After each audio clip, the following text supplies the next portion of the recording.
Bonjour à toutes et à tous et merci de m'avoir rejoint pour une nouvelle vidéo aujourd'hui. Donc comme vous le devinez au titre que vous avez très sûrement lu et qui vous a peut-être interpellé, aujourd'hui nous allons parler de la situation israélo-palestinienne et vous comprendrez pourquoi je me refuse à dire conflit israélo-palestinien dans quelques minutes durant la vidéo. Si vous me suivez depuis un certain temps sur la chaîne, vous êtes déjà au courant que c'est un sujet dont j'avais envie de parler.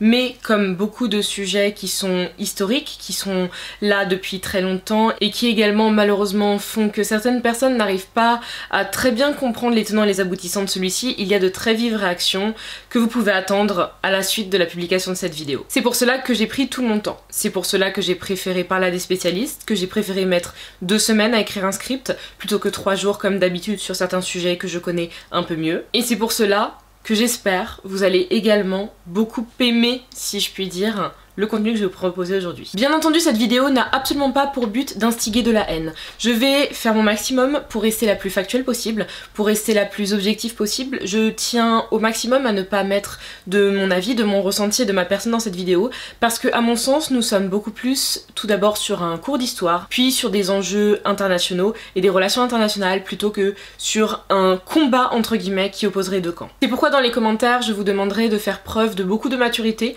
de beaucoup de respect, comme vous le savez très bien, j'ai des filtres qui sont préinstallés au niveau des insultes afin d'être certaine que les plus basiques ne passent pas, mais je vais tenter au maximum de passer également dans les commentaires pour supprimer et bloquer toute personne qui serait au choix antisémite, islamophobe ou qui ferait tout simplement preuve de mauvais sens et de vulgarité envers les autres très gratuitement. C'est très difficile pour moi de faire cette vidéo, même si au préalable vous l'avez vu sur Instagram ainsi que sur TikTok, j'ai publié un petit contenu, on va dire teaser, si je puis dire ce terme-là, pour justement vous annoncer que je ferai une vidéo pour vous en parler en profondeur, avec beaucoup de détails si possible. Je ne sais absolument pas quelle sera la durée de la vidéo aujourd'hui, c'est une grande surprise pour moi ainsi que pour vous. Mais vous imaginez bien, parce que vous l'avez vu, en tant que personne dite publique, je mets des guillemets à cela, mais c'est comme ça apparemment que je dois me décrire également, c'est très difficile. Non pas que je ne veux pas ou que j'ai peur, mais c'est un sujet à prendre avec énormément de pincettes, et vous avez très bien compris, je pense, si vous avez pas mal de discernement et que vous savez faire un plus un, que c'est très difficile pour les personnes dites justement publiques comme moi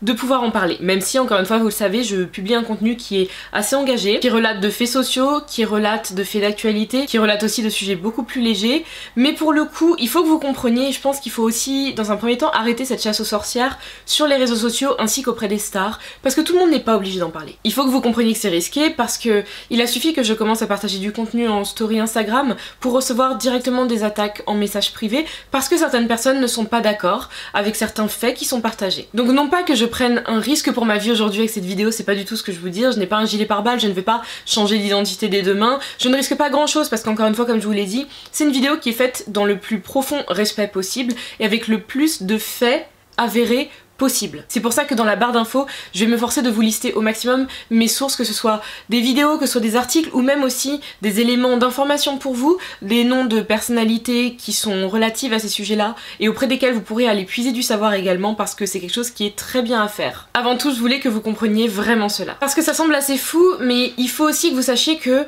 parler de cette situation, parler de tout ce qui se passe entre Israël et Palestine ne fait en aucun cas de vous une personne antisémite. Parce que c'est très souvent ce qui est très rapidement, malheureusement aussi, ressorti. Tant que vous restez dans du factuel, tant que vous n'insultez pas qui que ce soit, tant que vous restez respectueux, c'est un sujet dont vous pouvez parler. Parce que très malheureusement, j'ai vu une très grosse censure sur Twitter, Instagram comme TikTok auprès de chaque personne qui voulait tout simplement partager du factuel. Et malheureusement, vous ferez le bilan avec moi, je pense, d'ici la fin de la vidéo, vous vous rendrez compte qu'on est sur un tableau qui n'est pas tout blanc ni tout noir, parce qu'il ne faut pas justement avoir encore une fois une vision manichéenne de la question, mais on est sur quelque chose où très malheureusement, si vous ouvrez les yeux sur la situation, il y a quelque chose de très négatif qui en ressort, surtout d'un côté, même si encore une fois, attention à prendre avec des pincettes, des deux côtés il y a des problèmes, mais on va en parler en détail. Alors même si on refera un tour sur la chronologie, vous le savez, comme je le sais, cette situation sanguinaire dure depuis trop longtemps maintenant. La situation s'est à nouveau envenimée parce que elle n'a jamais connu de réelle pause. Mais donc ça s'est réenvenimé, si je puis dire ça ainsi,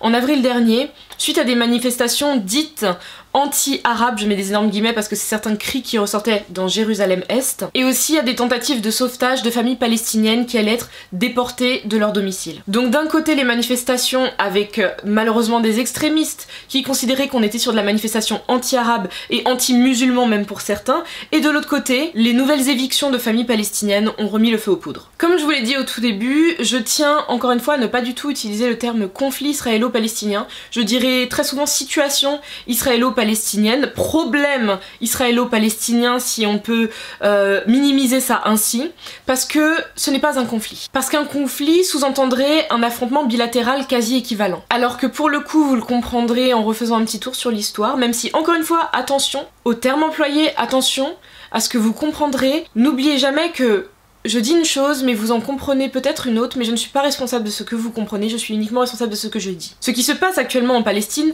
n'a rien d'un conflit, parce que c'est ce qu'on appelle un nettoyage ethnique, c'est ce qu'on appelle la colonisation, c'est la représentation même de personnes qui se font éjecter de chez elles. Et bien entendu, je tenais énormément à revenir aussi sur un côté historique pour que vous compreniez d'où ça vient, parce que beaucoup d'entre vous, en DM Instagram, comme Twitter, comme sur TikTok, sont venus me demander beaucoup de détails pour comprendre, parce que malheureusement c'est soit des sujets que l'on survole en cours au lycée, ou bien des sujets dont on parle quasiment pas en fait dans les familles, parce que presque tout le monde ne dispose pas d'assez d'informations. C'est ça le problème, parce que j'ai entendu énormément de fake news autour de moi. J'ai au fil du temps retenu et reçu tellement d'informations qui étaient vraiment faussées dès leur origine, que je pense qu'il est plutôt pas mal de vraiment revenir là-dessus. Et je vous ai linké en barre d'infos le lien de 2-3 vidéos qui sont très factuelles aussi, très historiques, mais vraiment que sur le côté de la naissance de cette situation entre Israël et Palestine. Comme j'aime bien dire, pour commencer au commencement, on va aborder ce dont trop peu de personnes parlent à mon sens. Il faut donc savoir que le peuple juif dit originel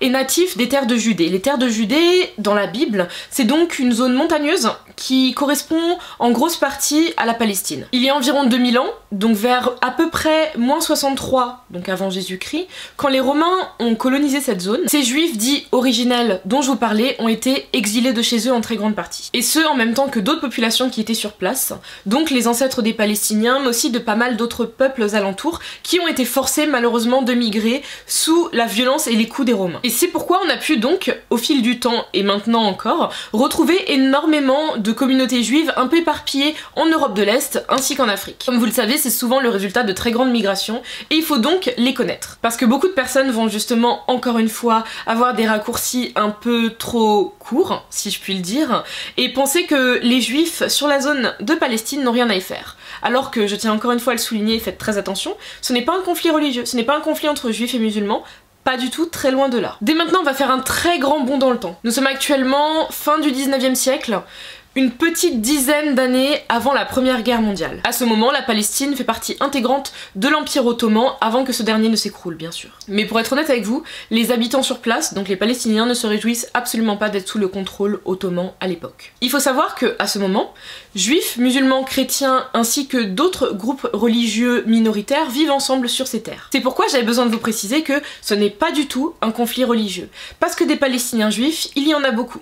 Tout comme des Palestiniens musulmans qui sont majoritaires, tout comme des Palestiniens chrétiens et des Palestiniens athées et des Palestiniens qui ont d'autres religions minoritaires encore une fois. Faites très attention à ça parce que c'est colporté très malheureusement dans beaucoup de pays et de bouche à oreille. Ce n'est pas du tout un conflit entre juifs et musulmans qui se déroule entre Palestine et Israël. Dès la fin du 19e siècle et début du 20e, on a les premières populations juives d'Europe de l'Est qui commencent doucement à migrer vers Palestine et à s'y installer. Sur à peu près 25 ans étalés, c'est grosso modo 30 000 personnes qui se déplacent. Vous imaginez qu'étant donné que ces personnes étaient installées en Europe de l'Est, elles ne sont pas parties pour rien. Et pour la très grande majeure partie, c'était pour fuir les montées de haine antisémite en Europe. Entre temps, en 1896, un certain Theodor Herzl, écrivain austro-hongrois, donne naissance au très fameux sionisme. Et dans ses textes, donc, il théorise et met en avant le très fameux État juif, où les juifs doivent se réunir, qui sera donc la terre promise. Donc le but premier est d'aider ces fameuses populations juives qui migrent donc d'Europe de l'Est jusqu'à Palestine en leur achetant des terres sur place. Le tout fait, je le précise encore une fois, faites très attention parce que je sais que pas mal d'entre vous ne sont pas au courant, c'était fait dans la légalité la plus pure et totale, c'est-à-dire que les juifs arrivaient sur place et se renseignaient auprès des communautés alentours afin de savoir s'il y avait des terres disponibles et les acheter à celles-ci. Donc ces premières installations ne se sont pas faites dans le sang, dans la haine et dans la violence, elles se sont faites par des communautés juives qui fuyaient les montées de haine antisémite en Europe afin de pouvoir s'installer en achetant des terres. Mais bien entendu, pas mal de personnes ont commencé à ouvrir les yeux, à se rendre compte qu'ils étaient de plus en plus nombreux à acheter des terres et donc doucement mais sûrement les Palestiniens sur place commençaient à perdre ce qu'ils considéraient et ce qui était et leur revenait de droit comme étant leur terre et des voix ont commencé à s'élever. Puis, Une deuxième vague arrive avant 1915, emmenant avec elle cette fois-ci pas moins de 45 000 juifs sur les terres palestiniennes. Et là, bien entendu, je ne vous ai parlé que des vagues principales.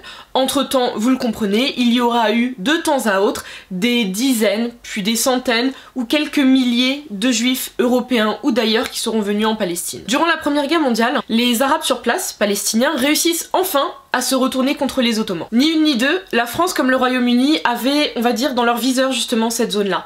Et avaient très bien compris qu'avec toutes les instabilités qu'il y avait à ce moment-là, c'était une chance pour eux de pouvoir grappiller quelques terres. Et ils signent donc des fameux accords qui s'appellent les accords Sykes-Picot. Je vous invite à les fouiller pour voir de quoi ils retournent vraiment, pour avoir tous les détails de ces accords. Et ainsi, en 2 secondes, Palestine deviendra co-gérée par la France et le Royaume-Uni. Au même moment, en 1917, dans la fameuse déclaration de Balfour, que vous pouvez elle aussi consulter de son début à la fin pour avoir tous les termes en anglais, le ministre des Affaires étrangères anglais, Balfour justement, fait une promesse à la communauté juive, mais surtout aux sionistes à ce moment-là, en leur disant qu'il va grosso modo se plier en 4 afin de pouvoir les installer sur leur terre promise, qui est donc Palestine. Pour celles et ceux qui sont au courant, vous le savez, c'est à partir de là que les réels problèmes commencent. En 1919, lors de la fameuse conférence de la paix, on assiste à un énorme renversement.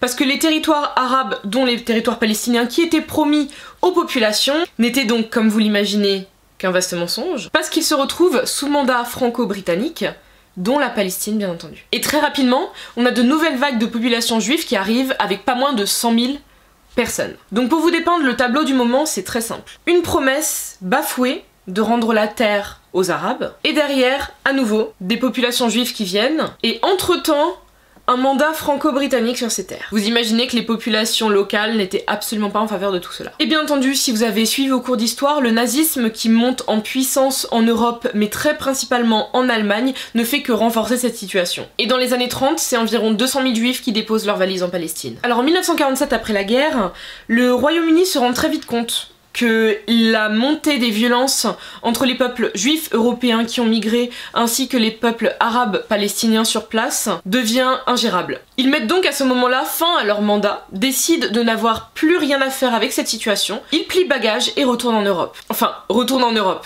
Ils prennent la fuite, disons-le clairement. Palestine se voit donc partagée comme un vulgaire gâteau entre Palestiniens et Juifs immigrés. Ce qui, bien sûr, en dehors du mandat britannique qui en lui-même ne servait pas à grand chose, fait repartir les conflits de cette manière-là. Au début de la vidéo, je vous parlais donc de nettoyage ethnique, et celui-ci porte un terme très précis auprès des Palestiniens qui s'appelle Nakba, qui signifie catastrophe, et qui est tout simplement le synonyme de ce qu'ils vivent depuis 1948 pour permettre à la création d'Israël. Raison pour laquelle je vous disais qu'il est primordial d'appeler un chat et de ne pas parler de conflit israélo-palestinien, ça va beaucoup plus loin que ça. Ce terme de Nakba a doucement commencé à vraiment s'installer auprès des communautés palestiniennes entre 1947 et 1950, alors qu'au même moment, plus de 750 000 Palestiniens ont été forcés par les armées sionistes à quitter leur terre et à dire adieu alors chez eux. Le terme sioniste revient pas mal depuis le début de la vidéo, et j'imagine que certains d'entre vous ne savent toujours pas ce qu'est le sionisme. Les sionistes sont donc tout simplement les personnes qui suivent une idéologie nationaliste selon laquelle il doit avoir création d'un état juif et que celui-ci se fera en terre promise, en Israël, donc sur les anciennes terres palestiniennes. Vous comprenez où est tout le problème derrière cette idéologie-là. Cela est bien sûr à différencier du judaïsme pur, parce que tous les juifs ne sont pas sionistes. Pour revenir à la Nakba justement, il faut que vous sachiez que c'était donc à ce moment-là plus de 400 villes et villages palestiniens qui ont été rasés de la carte. Nous allons refaire un petit bond dans le temps parce que les années 80 représentent un certain tournant dans cette histoire. À ce moment-là, l'opinion publique se rend doucement mais sûrement compte qu'Israël a une réelle armée et donc une réelle puissance de frappe face à une Palestine qui ne peut mettre en place une seule riposte, l'intifada. C'est donc le soulèvement de jeunes palestiniens, enfants, adolescents, très jeunes adultes, qui se battent avec des pierres contre les soldats israéliens. Quelques années après, 1991, vous le savez, c'est l'effondrement de l'URSS. Peu avant ainsi qu'après, nous avons encore une fois des migrations de populations juives, cette fois-ci qui venaient de Russie, et très malheureusement, elles vont être vues comme, j'irai mettre des énormes guillemets, les mauvaises graines à ce moment-là, dans le sens où ces populations sont beaucoup plus fermées et obtus et contre Palestine. C'est-à-dire que ces nouvelles populations ne cherchent pas de discussion et ne cherchent pas de cesser le feu. Ce qui, vous l'imaginez encore une fois, remet une énième fois le feu aux poudres et malheureusement va commencer à faire rentrer certaines idées dans la tête de personnes qui étaient sur place et qui peut-être, elles, auraient voulu quelque chose de différent comme fin. Mais en 1993, avec les accords d'Oslo, on entrevoit une possible paix avec une reconnaissance bilatérale de Palestine et Israël. J'ai bien dit on entrevoit.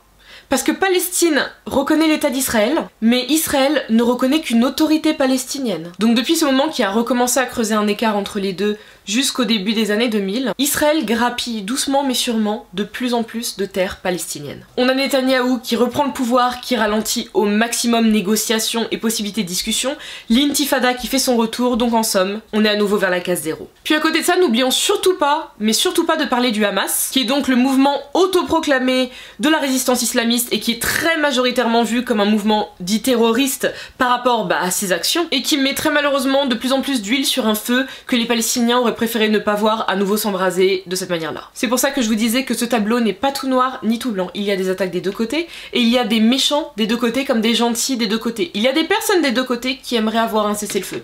Il y a des deux côtés des personnes qui entrevoient cette possibilité d'avoir un état scindé en deux de manière vraiment égale. Il y a des personnes qui aimeraient pouvoir ouvrir leur porte à l'autre. Tout comme il y a des deux côtés des personnes qui ne veulent que le sang et laver le sang par le sang. Et après pas mal d'attentats orchestrés par le Hamas, tout processus de paix part doucement mais sûrement en fumée. Parce qu'il est justement vu très rapidement comme purement palestinien, alors qu'à l'époque Yasser Arafat au pouvoir ainsi que le peuple palestinien cherchent à s'en dissocier au maximum. Et très malheureusement, le Hamas va remporter les élections suivantes, ce qui va casser tout lien entre Palestine ainsi que toutes les autres relations internationales. Je sais que certains d'entre vous vont peut-être se dire que c'est assez étrange que je puisse dire que le Hamas n'est pas purement palestinien, qu'il y a des Palestiniens qui veulent aussi la paix, mais que d'un côté le Hamas a réussi à prendre le pouvoir. Mais il faut que vous sachiez que certaines personnes se sont dit que depuis des années rien ne bouge. Le Hamas se voit comme un peu l'outsider à son arrivée justement. Donc certains se sont dit c'est peut-être notre solution, c'est peut-être notre échappatoire, c'est peut-être la seule porte de sortie. Et il y a des personnes qui maintenant ne veulent que répondre par la violence à la violence, qui en ont marre en fin de compte de tendre l'autre joue constamment et se sont dit que le Hamas était la solution, ce qui n'est pas la solution. Je tiens à le préciser, je suis la première à pointer le Hamas du doigt et à décrier les actions qui sont faites. Et c'est pour ça que je vous disais que ce conflit reste malgré tout très asymétrique à mon sens, parce que on ne peut pas comparer l'incomparable. Et j'ai pu entre autres en discuter avec Bertrand Badi, qui est prof à Sciences Po, ainsi que spécialiste des relations internationales, pour avoir son avis sur la question. Et parce que ce conflit donc est très largement vu comme asymétrique de par la puissance que présente Israël, autant bien sûr sur le plan de son armée que financier, et bien entendu du soutien des autres États, face à une Palestine qui est très souvent considérée comme affaiblie. Est-ce que vous en diriez autant ? Bien sûr, nul ne peut contester la nature tout à fait asymétrique de ce conflit. Référence exacte que vous venez de donner, j'en ajouterai au moins deux autres. La première, c'est que il y a un État israélien avec un gouvernement, une armée et donc une présomption d'organisation centralisée et stratégique des initiatives qui sont prises sur le plan militaire ou diplomatique. En face, la Palestine renvoie à une pluralité d'acteurs dont aucun n'est véritablement un État, même l'autorité palestinienne n'a pas toutes les ressources d'un État, a fortiori les organisations qui jouent un rôle souligné par l'actualité, tel le Hamas ou le djihad islamique. Et en fait, derrière cette identité palestinienne se trouve essentiellement un mouvement social, celui qui a été à l'origine de la crise que nous connaissons actuellement et qui s'est exprimé sous forme de manifestations dans la mosquée Al-Aqsa, sur l'esplanade des mosquées, et qui ensuite s'est élargi à d'autres parties, soit des territoires occupés, soit de l'État d'Israël. Un autre fait asymétrique qui est très important, parce que du point de vue de la résolution de ce conflit, il est extrêmement difficile de pouvoir cerner un interlocuteur palestinien. La deuxième différence, qui vient un peu plus accuser les traits de cette asymétrie, c'est que au lieu d'être une guerre ou un conflit opposant deux parties, comme on le dit souvent, pour les renvoyer dos à dos, l'un est en position de dominateur, d'occupant, et l'autre en position de dominé. Et lorsqu'on fait une analyse politique, évidemment, on ne peut pas considérer sur le même plan un État constitué qui procède par occupation et ceux qui sont l'objet de cette occupation. Donc, de tous les points de vue, c'est un conflit asymétrique. C'est d'ailleurs un terme que je n'emploie pas trop parce qu'il est tellement galvaudé qu'il cache un peu la réalité.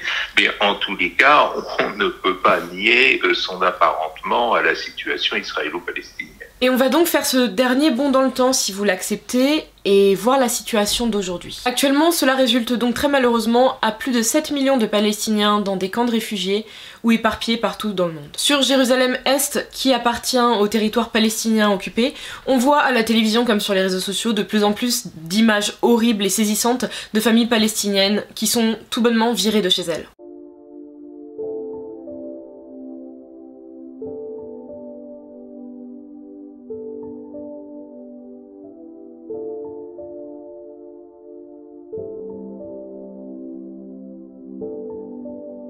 Ce sont des évictions forcées par l'armée israélienne. Pourquoi cela? Tout simplement parce qu'il existe une loi sur place qui permet aux juifs de reprendre leurs terres s'ils réussissent à prouver à l'État que leur famille était présente quelque part dans le coin avant 1948.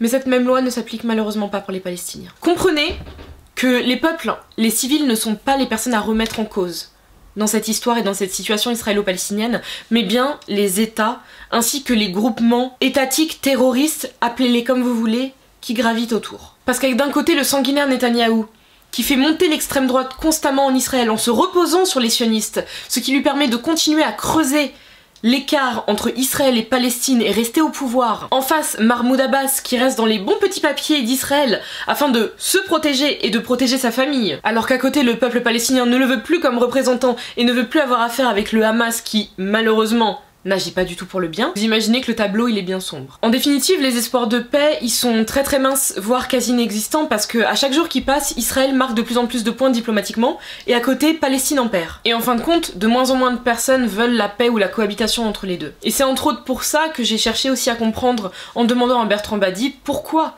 il n'y a aucune action de la part de la communauté internationale. On voit très bien qu'il y a donc cet occupant et cet occupé, tout le monde est au courant, et il y a de toute manière pas une autre manière de décrire cette situation, mais pourquoi si peu de réactions en fin de compte de la part de la communauté internationale en fin de compte? La vraie question, vous l'avez posée, c'est-à-dire comment expliquer cette discrétion, pour employer un terme neutre, peut-être cette gêne, voire cette indifférence de ce qu'on appelle la communauté internationale, je dirais tout simplement de l'ensemble des 193 États membres des Nations Unies. Eh bien, c'est un peu le fond du problème, c'est-à-dire que depuis l'échec du processus d'Oslo, il y a une sorte de sourde connivence entre les différents États de la planète pour marginaliser le dossier palestinien, je dirais de manière plus imagée, pour le mettre sous la table. Et cela pour des raisons qui varient selon les pays. Il y a les États-Unis que vous mentionniez en tout premier lieu, qui autrefois jouaient un rôle majeur, dont on constate que maintenant, dans le conflit palestinien, ils n'ont plus la présence et la force médiatrice qu'ils pouvaient avoir autrefois. Et les États-Unis se sont rangés derrière la stratégie des gouvernements israéliens qui consiste à pérenniser un statu quo sans ouvrir de vraies négociations, mais tout en continuant à renier des position par un processus continu de colonisation. Ça, c'est essentiellement le pari de Netanyahou. C'est un pari appuyé par les présidents américains qui se sont succédés, et y compris par l'actuel président Joe Biden, et qui donc les incite à intervenir le moins possible, y compris lorsqu'Israël prend des initiatives offensives, de manière à laisser l'État hébreu réaliser et accomplir sa stratégie. Vous avez ensuite un deuxième groupe de pays, essentiellement les pays d'Europe occidentale, qui ont d'une part le sentiment de leur impuissance face à un conflit qui échappe de plus en plus à leur tutelle diplomatique, et d'autre part la conviction que se mêler de ce conflit est plus coûteux que rétributeur. Donc ils s'abritent derrière des formules générales du style appel à la retenue ou appel au dialogue ou appel à ce fameux plan de deux États dont tout le monde sait maintenant qu'il est absolument irréalisable, mais qui sert de couverture à l'indifférence ou à l'inaction. Vous avez ensuite un troisième groupe qui est constitué par les États de la région, les États arabes, les gouvernements arabes, qui pour différentes raisons préfèrent ne plus ouvrir ce dossier, soit parce qu'ils ont conclu des accords avec Israël et qui veulent en tirer le maximum d'avantages, soit parce qu'ils sont occupés par leurs propres affaires intérieures, à l'instar de la Syrie, de l'Irak, du Liban, de la Libye, par exemple. Et puis vous avez enfin d'autres pays qui ont, face à cette nouvelle configuration internationale, joué la carte qu'ils jugent optimale pour la réalisation de leur intérêt, de tenter d'avoir de bonnes relations avec tout le monde. Et là, je pense à la Russie. La Russie n'a rien à voir avec l'URSS d'hier, qui était résolument tutrice du camp arabe et du mouvement palestinien. La Russie aujourd'hui essaye de maximiser sa présence au Proche-Orient en s'entendant avec tout le monde, c'est-à-dire autant le gouvernement syrien de M. Assad que le Royaume d'Arabie Saoudite ou que l'État d'Israël lui-même. Et tout ceci, évidemment, l'incite à la plus grande prudence et à ne pas prendre trop vigoureusement parti pour un camp, ce qui remettrait en cause cette politique, disons, de bonnes relations tous azimuts. Il faut que vous compreniez que les deux côtés souffrent et se battent. L'État israélien et ses agissements ne sont pas représentatifs des Israéliens ainsi que du peuple juif. Tout comme le Hamas et ses actions terroristes ne sont pas représentatifs des Palestiniens, des Arabes ou des musulmans en aucun cas. Mais un seul des deux côtés a une réelle armée de l'air, marine et de terre, Israël. Un seul des deux côtés a le soutien des grandes puissances, Israël. Un seul des deux côtés n'aura bientôt plus de terre, Palestine. Un seul des deux côtés a le contrôle sur l'approvisionnement en eau, en électricité et en nourriture de l'autre. Et un seul des deux côtés gère les faits et gestes de l'autre population. Voilà pourquoi je me refuse encore une fois à vous parler de conflit israélo-palestinien et qu'il faut au maximum dire uniquement situation israélo-palestinienne si jamais vous avez peur de vous engager d'utiliser des termes comme colonisation alors que c'est un fait, ou nettoyage ethnique. Mais d'un autre côté, je me suis aussi intéressée, j'en ai parlé encore une fois à Bertrand Badi, parce que j'aimerais savoir, en fin de compte, s'il y a une possible sortie, si un jour un processus de paix serait vraiment probable. En définitive, j'ai l'impression que depuis les accords d'Oslo, donc en 93, il n'y a pas eu à nouveau une sorte de poussée vers la paix, mais est-ce que vous pensez que d'une manière ou d'une autre, c'est quelque chose, une sortie qui pourrait être possible un jour pour régler ce conflit, quelle que soit justement celle-ci? La grande difficulté de nos temps présents et qui les distingue des séquences précédentes, c'est que on ne connaît plus la solution.